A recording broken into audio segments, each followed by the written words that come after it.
नमस्कार, मेरा नाम अभिषेक सराफ है। मैं यूपीएससी के सिविल सर्विस परीक्षा 2019 में ऑल इंडिया रैंक 8 प्राप्त किया हूँ। मैं भोपाल मध्य प्रदेश से आता हूँ और मैंने ग्रेजुएशन आईआईटी कानपुर से किया है 2013 में सिविल इंजीनियरिंग में। उसके बाद मैं रेलवेज में असिस्टेंट एग्जीक्यूटिव इंजीनियर था। सिविल सर्विस परीक्षा में मेरा ये चौथा अटेम्प्ट था। उसके पहले मैंने 2015, 17 और 18 में भी एग्जाम दिया था और 17 और 18 में मेरा सिलेक्शन हुआ था, बट मैंने रैंक इम्प्रूवमेंट के लिए फिर से एग्जाम दिया था। मेरी स्ट्रैटेजी बेसिकली ये थी कि जैसे जो ज्यादातर टॉपर्स फॉलो करते हैं, करना वही होता है। Exam is in such a way that it is not very unique what you have to do, but the key lies in consistency. कि आपको जो आपको पता है कि आपको नोट्स बनाने हैं, पढ़ना है, न्यूज़पेपर पढ़ना है, करंट अफेयर्स पढ़ना है, ये सब आपको कंसिस्टेंटली करना है, ऑनेस्टली करना है और रिवाइज करना है। आपको राइटिंग प्रैक्टिस करना है। तो जो आपका ट्रेडिशनल नॉलेज है, every topper has mentioned that it has been mentioned in many blogs, उसी को ऑनेस्टली और डिलीजेंटली करना है। एक चीज और है कि जब आप प्रीलिम्स मेंस इंटरव्यू के साइकिल में लग जाते हैं तो आपको you have to reorient yourself regarding how the stage of the stage of the exam in which you are, how it wants you to attempt the paper. Like prelims में आपको factual चीजें ज्यादा पता होनी चाहिए, तो वो चीजें आती हैं। मेंस में आपको एनालिटिकल ज्यादा होना पड़ता है। इंटरव्यू में आपको अपने डैफ पे फोकस करना पड़ता है। तो वैसे आप खुद को रिओरिएंट करते जाएं। प्लस एक चीज और इम्पोर्टेंट होती है मेंस और इंटरव्यू में प्रेजेंटेशन आपका, क्योंकि इंटरव्यू बोर्ड या फिर जो आपका मेंस का कॉपी चेक एग्जामिनर है, कॉपी चेक कर रहे हैं, वो they are seeing hundreds of copies like that. तो if something stands apart to them, then they are much more likely to give you more marks. वैसे ही अगर उनको आपकी कॉपी चेक करने में इजीली आगे बढ़ते जा रहे हैं, आपका प्रेजेंटेशन फ्लुएंट है, लूसिड है, आपने प्रेजेंट ऐसे किया है अपना पॉइंट्स की उनको इजीली दिखता जा रहा है, तो they are much more likely to give you much many more marks. तो एक चीज प्रेजेंटेशन, दूसरा चीज कंसिस्टेंसी, तीसरा चीज ये है कि फटीग आने लगता है। 5 महीने से पढ़ रहे हैं, 6 साल, 6 महीने से पढ़ रहे हैं, फिर 1-2 साल हो गए। तो फटीग के लिए आप क्या करें, अपने जो दिन में है उसमें फ्रीक्वेंटली छोटे छोटे ब्रेक्स दें। और उसके बाद एक अपना सपोर्ट सिस्टम बनाए, फैमिली है, फ्रेंड्स हैं, पीयर्स है, सीनियर्स है, उनसे बात करते रहें, जिससे आपको फ्रस्ट्रेशन ना हो, कॉन्फिडेंस का कमी ना हो। हर हर किसी के इंसान, हर कोई जो कंटेस्टेंट है, कैंडिडेट है, हर किसी के स्टेज में ऐसी लाइफ में ऐसी स्टेजेस आती हैं कि उनको लगता है कि अब मेरे से नहीं हो पाएगा, मेरा सिलेक्शन नहीं हो रहा है, रिजल्ट्स नहीं आ रहे हैं। तो ऐसे ऐसे हताश ना हो। Think of the high points of your life, reenergize yourself, take a break if it is needed, and then rededicate yourself to the exam. So I would like to talk about what mistakes did I make in the previous attempts that I wrote for the civil service exam. 2015 में देखिए मेरा prelims नहीं निकला था, मैंने बहुत कम questions attempt करे थे। मैंने 67 क्वेश्चंस अटेम्प्ट करे थे 100 में से। अगर आपको डिसेंट चांसेस अपने बनाने हैं कि आपका प्रीलिम्स निकल जाए, तो you have to attempt around 85 to 90 questions. तो वो that was my first attempt, और उसमें पैटर्न तभी चेंज हुआ था, मैं उतना एक्सपीरियंस नहीं था, तो उसके कारण गलती हुआ। मेरे को अटेम्प्ट करना भी नहीं आता था पेपर ठीक से, जो एलिमिनेशन होता है या फिर 3 आइट्रेशन में पेपर करना होता है, वो भी मैंने नहीं करा था। सेकेंड अटेम्प्ट में मैंने ये सब चीजें इंप्रूव करी and I got 140 marks out of 200, and which was like 20 marks above the cut off of forest service, and that is something anyone and everyone can do. Second attempt में मैंने ऐसे paper गलत interpret कर लिया था मेरा, तो ऐसे पेपर मेरा काफी खराब गया था। 105 मार्क्स आए थे मेरे, which was like 40 marks, 35 marks below the average score of an selected candidate. उसके बाद मेंस का मेरा प्रेजेंटेशन उतना अच्छा नहीं था सेकंड सेकंड अटेम्प्ट में। थर्ड अटेम्प्ट में मैंने इंप्रूव करने की कोशिश करी, but it did not really work. ऐसे में मेरे और मार्क्स कम हो गए थे, 79 मार्क्स थे मेरे आउट ऑफ 250।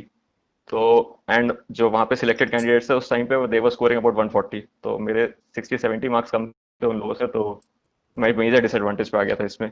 फिर वही मैंने प्रेजेंटेशन अपना इंप्रूव करा, जैसे मैंने पहले बताया था 2017-18 में मेरा उतना अच्छा प्रेजेंटेशन नहीं रहा था। मैंने एक गलती ये करी थी, मैं क्वेश्चन नंबर 11 से 20 तक पहले सॉल्व करता था मेंस में, हर पेपर में जीएस के, और फिर क्वेश्चन नंबर 1 पे आता था। तो ये that was a major blunder, क्योंकि एग्जामिनर आपकी कॉपी खोल रहा है और आपने आखिरी 1 घंटे में जो क्वेश्चन अटेम्प्ट करे वो सबसे पहले उसकी आंखों के सामने आ रहे हैं। आपका प्रेजेंटेशन अच्छा नहीं है, पॉइंट्स उतने अच्छे नहीं है, राइटिंग अच्छी नहीं है, तो एग्जामिनर फ्रस्ट्रेट हो जाते हैं। ह्यूमंस हैं वो भी, जाहिर सी बात है, 20-25 कॉपी चेक कर रहे हैं एक दिन में, तो वो भी फ्रस्ट्रेट हो जाते हैं। तो मार्क्स कम हो गए थे मेरे उसमें, आई गॉट 415 ओनली। 415 नंबर थे मेरे जीएस में 2018 में। इसको मैंने इंप्रूव करा, एक ऑब्वियस इंप्रूवमेंट था, क्वेश्चन नंबर 1 से सॉल्व कीजिए, सीधी बात है। वो मैंने ब्लंडर करा था। दूसरा, मैंने ऐसे प्रेजेंटेशन अपना सुधारा, छोटे छोटे पॉइंट्स लिखता था, अंडरलाइन करता था, फ्लो चार्ट डायग्राम्स काफी बढ़ा दिए मैंने। उसके बाद ऐसे में I would like to thank my friend mister Shubhanshu Jain, he is currently an IPS officer in Jharkhand under training. उनने मेरा प्रेजेंटेशन काफी इंप्रूव करा है ऐसे में। ऐसे में मेरे साथ ये होता था कि मेरे पास कंटेंट बहुत ज्यादा होता था, तो मैं बैलेंस नहीं कर पाता था। Positive negative aspects, conclusion, transition balance नहीं कर पाता था, सिर्फ कंटेंट पे फोकस रहता था कि कंटेंट दे दूं। ऐसे is not about giving your content, पहली बात। ऐसे is about showing your thinking कि मैं कैसे मल्टीपल एस्पेक्ट पे सोच पाता हूँ। कंटेंट आप जीएस में दिखा सकते हैं, कंटेंट टॉपिकल आंसर होते हैं जीएस में, आप दिखा सकते हैं कंटेंट वहां पे। ऐसे is not about your content. ये मेजर गलती मैं करता था। तो आप बैलेंस दिखाइए, वेरियस एस्पेक्ट्स को कवर कीजिए। ऐसे में आपको बेसिकली ये है कि यूपीएससी एक्सपेक्ट कर रहा है कि आप पढ़े लिखे आदमी हैं, 20 मिनट आपने उस टॉपिक पे सोचा है। ऐसा होता है कि मतलब 1.5 घंटे में आप 20 मिनट सोचेंगे और 1 घंटा 10 मिनट लिखेंगे, जनरली लोग ऐसे ही करते हैं। तो आपने 20 मिनट उस टॉपिक पे सोचा है, तो कुछ नया एस्पेक्ट निकला होगा ना, आपने सोचा होगा उस पर, वो नया एस्पेक्ट दिखाने वाली बात है। कोई प्रॉब्लम है, जैसे मैंने ऐसे लिखा था कि interest of the individual might not be the in the interest of the society, ये टॉपिक था, I am paraphrasing but topic यही था। तो उसमें सिर्फ ये नहीं दिखाना था कि इंटरेस्ट कैसे है सोसाइटी, इंटरेस्ट ऑफ इंडिविजुअल कैसे सोसाइटी के लिए है, कैसे नहीं है, ये दोनों चीजें दिखानी थी। फिर क्यों कई बार ऐसा होता है, क्यों कई बार ऐसा नहीं होता है, कैसे हम इंश्योर करें कि ऐसा हो जाए कि सोसाइटी का इंटरेस्ट और इंडिविजुअल का इंटरेस्ट अलाइन हो जाए, ये सब चीजें मैंने कवर करी थी, जिससे ऐसे एक कंप्लीट होलिस्टिक लगता है पढ़ने में। तो ऐसे इज नॉट अबाउट कंटेंट, ऐसे इज अबाउट पर्सपेक्टिव। तो ये बड़ी गलती मैंने 2017-18 में करी थी, जो मैंने सही करी है 19 में। और मैंने प्रेजेंटेशन का बता ही दिया कि मैंने क्वेश्चन नंबर 1 से अटेम्प्ट किया था, फ्लोट चार्ट डायग्राम ज्यादा यूज करे थे जीएस में। तो I think that might have help improve my score. देखिए ऐसा है कि UPSC has made enough effort to ensure that coachings ka material and the dominance of coachings recedes, and it has been happening. Furthermore, the internet, the various websites like Insights on India, Civils Daily, IS Baba, etc., they have ensured the democratization of the content. आप घर बैठ के, अब वैसे भी अब गांव गांव में इंटरनेट आने लगा है, आप घर बैठ के भी ये सब कंटेंट एक्सेस कर सकते हैं। कोचिंग का मटेरियल आप दिल्ली जाइए, 2 महीने में एक बार लेके आ जाइए। कोचिंग में क्लास में बैठना बिल्कुल भी जरूरी नहीं है। मैंने किसी किसी कोचिंग में किसी क्लास में नहीं बैठा था जीएस के लिए। मैंने कोचिंग से मदद सिर्फ मॉक इंटरव्यू के लिए ली है। मैं कोचिंग गया था 2017 में, मेरे ऐसे मार्क्स कम थे, मैंने बताया था 105 मार्क्स थे। आई वॉज डेस्परेट कि मार्क्स इंप्रूव करना ही है। अगर उसमें मैं 30-35 मार्क्स बढ़ा लेता, I was easily IAS even in that attempt. तो मैं रामास्वामी क्लासेस गया था, but that did not help at all. मेरे मार्क्स और कम हो गए थे उसके बाद। तो I decided not to go for any coaching, सिर्फ मॉक इंटरव्यू के लिए कोचिंग गया था। मैंने मटेरियल्स यूज किया था, बट नेट पे जो मटेरियल अवेलेबल है, नहीं तो एक बार दिल्ली राउंड मार लीजिए, हर किसी का कोई ना कोई दोस्त रिलेटिव होता ही है। प्लस आपको सब पता चलता रहता है, टॉपर्स के ब्लॉग्स होते हैं, उस पर एक्जैक्टली लिखा होता है किस कोचिंग का क्या मटेरियल लेना है, वो मटेरियल लेके आ जाइए, and that's more than enough. किसी क्लासरूम में कहीं बैठने की, दिल्ली में रहने की कोई जरूरत नहीं है। इंटरव्यू फेज में मैं दिल्ली जाता था, प्रीलिम्स मेंस में घर से देता था। इंटरव्यू फेज में भी अब जैसे कोविड हो गया है, तो उसके बाद सब लोग अपने लॉकडाउन में ही थे, तो दिल्ली में क्यों जाता था? डिस्कशन के लिए, क्योंकि पीयर ग्रुप रहेगा, 4 लोग बैठ के डिस्कस करते हैं, ओपिनियंस बनते हैं, और फिर आंसर्स बन जाते हैं किसी कंट्रोवर्शियल इशू पे। अब वो डिस्कशन आप नेट पे कर सकते हैं। Humans have adapted.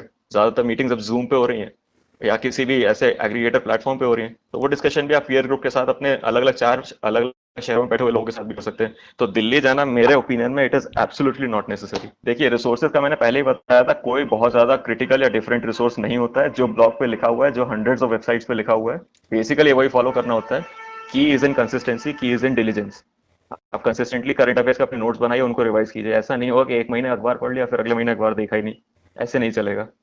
तो रिसोर्सेज बेसिकली वही हैं। अगर आप चाहें तो मैं जीएस 1 2 3 4 सारे लिस्ट कर सकता हूँ, but you will not find any single resource different from what already has been mentioned by various toppers time and again.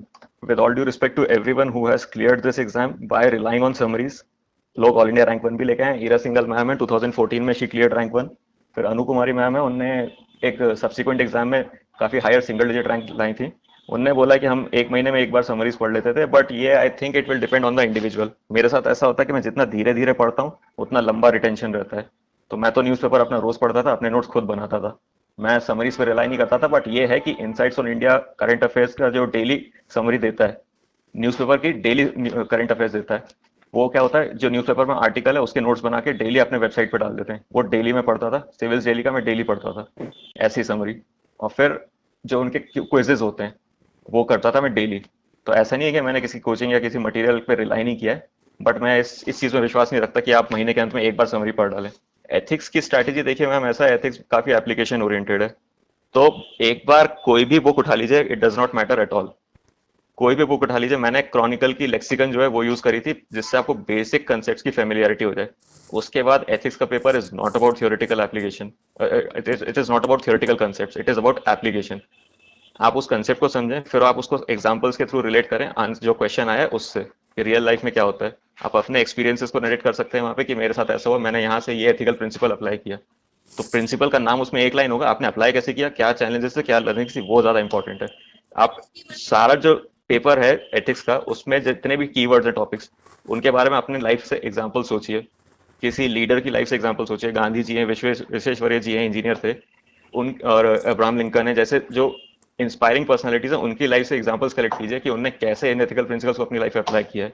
वो that is more important rather than some book. हर candidate की life होती है, family होती है, society होती है। हर कैंडिडेट की लाइफ में हाइज एंड लोज आते हैं। तो कभी सिलेक्शन नहीं हो रहा होता है, कभी घर में कोई दिक्कत होती है। मेरी लाइफ में भी ऐसे थे। जब मैं 10 महीने का था तो मेरे फादर की डेथ हुई है। और उसके बाद मेरी मदर को काफ़ी प्रॉब्लम थी, क्योंकि हम लोग फाइनेंशियली काफ़ी कंस्ट्रेंट में रहे। मेरे को मेरे और मेरे बड़े भैया को पालने में उन्होंने काफ़ी सैक्रिफाइसेस किए। उसके बाद देखिए हाईज की अगर बात करें तो जैसे जेई जेई में सिलेक्शन था, that was one high. But जो रैंक मेरी एक्सपेक्टेड उससे थाउजेंड थाउजेंड रैंक मेरी लो आई थी। तो वो मेरे लिए पर्सनली काफ़ी डिसअपॉइंटिंग था। ठीक है, उसके बाद कॉलेज में रिसर्च करने के लिए मेरे को अपॉर्चुनिटीज़ मिली। आईआईटीज़ में बहुत अच्छी अपॉर्चुनिटीज़ मिलती हैं स्टूडेंट्स को। तो मेरे को इंडिया और बाहर दोनों जगह रिसर्च करने का अपॉर्चुनिटीज़ मिली। I got the opportunity to visit Canada and USA. That was one of the highest points of my life कि मैं I am being paid to do research over there by their governments. That was one high point. फिर मैंने engineering services exam लिखा। I joined Indian Railways. I got all India rank 6 in 2013 exam. तो that was another high point of my life. But देखिए लो point भी consistently बीच में आते रहे। जैसे I participated in the earthquake resistant design challenge of IIT Kanpur in my first year. उसमें basically आपको एक बिल्डिंग बनाना था एंड वो बिल्डिंग अर्थक्वेक के अंडर टेस्ट करी जाती। बट हम लोग ने डिजाइन अच्छी बनाई, design was appreciated by the coordinator. But हम लोग ने इम्प्लीमेंटेशन में इतना ज्यादा ब्लंडर किया, we did not manage our resources well. वो बिल्डिंग मतलब जब टेस्टिंग के लिए गई तो उस पर लोड्स लगाए गए, जैसे लाइव लोड होता है जो आपके बिल्डिंग के यूज के कारण जो लोड आता है वो लगाए गए, वो उतने में ही गिर गई। अर्थक्वेक की टेस्टिंग ही नहीं हो पाई। That was a major embarrassment कि मतलब आपकी बिल्डिंग तो है जो टेस्टिंग के पहले ही गिर गई। but that was in first year in college. उसके बाद I took a learning from that and I rose to the position of coordinator of that event in my third year. तो मैंने वो इवेंट फिर कराया था 2 साल बाद and that went well. So that was one low which I converted into a high. Another low was that कि 2015 में मेरा prelims ही नहीं निकला था and that was the first time any in my life that I could not crack any exam. मैंने IT JEE पे ध्यान दिया, वो किया, इंजीनियरिंग सर्विस पे ध्यान दिया, वो किया। 2015 में प्रीलिम्स ही नहीं निकला था, तो वो एक झटके जैसा था कि ये क्या हो गया कि एटलीस्ट प्रीलिम्स तो निकलता। तो I took a learning from that. I already told you कि उससे क्या लर्निंग ली मैंने। फिर next time I scored well in the prelims in 2017। अगला लो मैं कह सकता हूँ मेरी लाइफ में कि देखिए अब हाईज और लो साथ में आए। 2017 में मेरा सिलेक्शन हुआ, 402 रैंक आई। पर उस साल वैकेंसीज कम हो गई। वैकेंसीज कम होने से क्या हुआ, आईआरएस कस्टम्स उसके पहले 447 पे भरा था 2016 में। आई वॉज ऑलमोस्ट श्योर कि आईआरएस कस्टम्स तो मिल ही जाएगा 402 रैंक पे। बट मुझे आईआरएस कस्टम्स तो क्या, उसके अगली जो प्रेफरेंस थी वो भी नहीं मिला। It was a major disappointment कि देखो मैं रैंक लेके आया, वैकेंसी कम हो गई। एग्जैक्टली सेम चीज 2018 में भी हुई। मेरी 248 रैंक आई। उसके पहले आप 20 साल का डेटा देख लीजिए, इनकम टैक्स मिलता था 248 पे आराम से। मुझे इनकम टैक्स नहीं मिला, मेरे को कस्टम्स मिला। तो 2 साल से ऐसा चल रहा था कि मैं रैंक इंप्रूव करता हूँ, वैकेंसीज कम हो जाती है। तो फिर अब दैट वाज अ लो। काफी डिसअपॉइंटमेंट होता था, मतलब कहने के लिए लोगों के सामने लिस्ट में नाम था, बट फिर ऐसा लगता था कि मतलब मिल ही नहीं रहा है जो चाह रहा हूँ। मैं खुद मेहनत करता जा रहा हूँ, मिल ही नहीं रहा है। और फिर अभी ये स्टेज आ गई थी कि अब कोविड, मतलब मेरा इंटरव्यू अभी 30 जुलाई को हुआ था, तो 7 महीने से इंटरव्यू की तैयारी चल रही थी। तो थोड़ा गिव अप सा होने लगा था कि I was probably not going to write civil service exam 2020, कि ये मेरा लास्ट अटेम्प्ट होने वाला था, उसके बाद मैं नहीं करता। तो दैट वाज अनदर लो कि अब फटीग आ गया था। बट देखिए हाईज लो चलते रहते हैं। इसमें करना ये है कि आप अपने हाई पॉइंट्स को याद कीजिए लाइफ में जब आप लो पॉइंट पे हैं, कि आपको कैसा लग रहा था कि दिस, कि I am the person who achieve this. जैसे बोलते हैं जब cricketers are out of their form, तो उनको उन मैचेस की क्लिप्स दिखाते हैं जिसमें उनने बहुत अच्छा परफॉर्म किया है। वही वाली बात आपको भी करना है। दूसरे से अपनी लाइफ को कंपेयर मत कीजिए। आपका कॉलेज का बैचमेट किसी फेसबुक पे कहीं किसी दूसरी कंट्री में है, वो फोटो डाल रहा है कि मैं यहाँ घूम रहा हूँ, वहां घूम रहा हूँ, मेरा 20 लाख का पैकेज है। उससे खुद को कंपेयर मत कीजिए अपने प्रिपरेशन के फेज में। They have achieve what they wanted to achieve, you are in the preparatory phase. तो प्रिपरेटरी फेज को फाइनल कल्बिनेशन वाले फेज से कंपेयर नहीं करते हैं। तो वो बात है। और फिर अपना एक सपोर्ट सिस्टम बनाइए, फैमिली, फ्रेंड्स और कोई सीनियर्स जो आपको वाकई सपोर्ट करते हैं, वाकई आपका भला चाहते हैं, उनसे बात कीजिए। So that is the way to deal with the low. और फिर हाइज तो लाइफ में आते ही रहते हैं, लोज भी आते ही रहते हैं। I was completely active on social media throughout my preparation. Why? Because मैं मानता हूँ कि ये मीडिया है, टेक्नोलॉजी है, दे आर वैल्यू न्यूट्रल। उनको आप बुरा नहीं बोल सकते, उनको आप अच्छा नहीं बोल सकते। डिपेंड करता है कि कैसे इंसान उनको यूज करता है। बहुत फेमस था, बहुत हाईली यूज्ड एग्जांपल है एटॉमिक टेक्नोलॉजी का। उससे न्यूक्लियर बॉम्ब भी बनता है, न्यूक्लियर पावर प्लांट भी बनता है। न्यूक्लियर बॉम्ब से डिस्ट्रक्शन होता है, पावर प्लांट से इलेक्ट्रिसिटी बनती है, लोगों का भला होता है।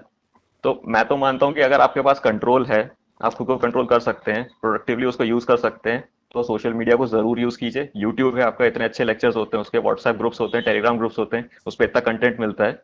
तो मैं तो नहीं बोलूंगा कि cut off yourself from social media, बल्कि मेरी हॉबी है watching documentaries about structures.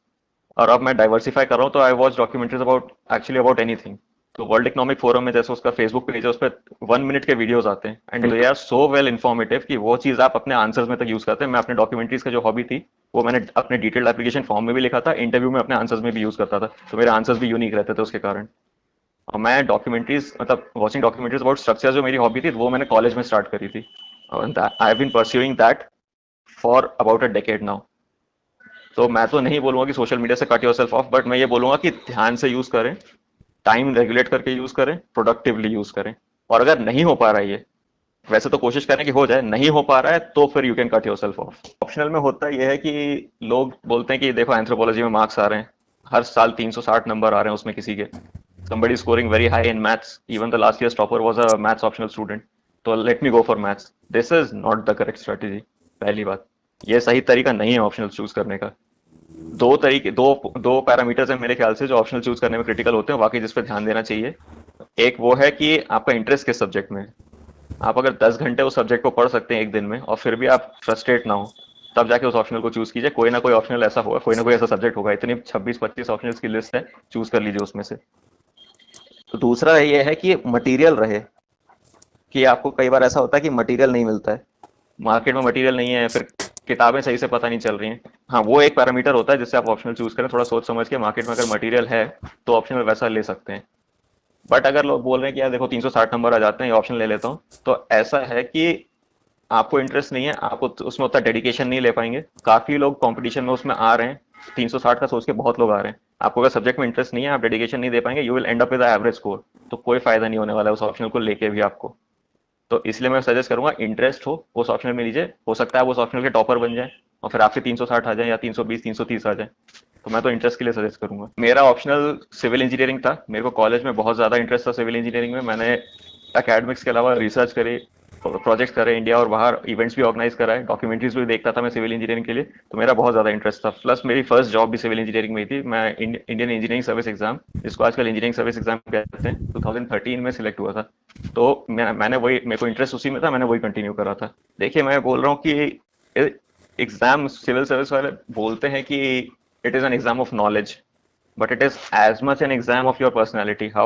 It is an exam of your patience, it is an exam of your perseverance, it is an exam of your mental stability and consistency। लोग बोलते हैं कि यार देखो, आप तो टॉपर बन गए, आप तो बोल सकते हो, आपको तो खुद नहीं पता था आपका सिलेक्शन होने वाला है या आईएएस बनने वाला हो। मैं बोल रहा हूँ वो बात सही है, लक मैटर करता है, but the harder you work the luckier you get. सीधी सीधी बात है। इस साल नहीं होगा, अगले साल होगा। हमारे फॉर्मर प्रेसिडेंट थे अब्दुल कलाम जी, उनने बोला था कि फेल क्या होता है, first attempt in learning, and क्या होता है, effort never dies. These things are absolutely critical and they apply in totality to civil service exam. और अगर अभी प्रीलिम्स आ रहा है, उसके लिए I would like to wish all the best to all the candidates. But मैं ये बोलूंगा कि अब जैसा आपसे हो पा रहा है वैसा कीजिए, घबराइए मत। प्रीलिम्स की तैयारी मेरे ख्याल से तो वैसे साल भर की होती है, बट अब जैसा पैंडेमिक चला है, प्रॉब्लम्स रही हैं, तो give it your best effort. नहीं होगा तो अगले साल भी कर सकते हैं। Thank you so much.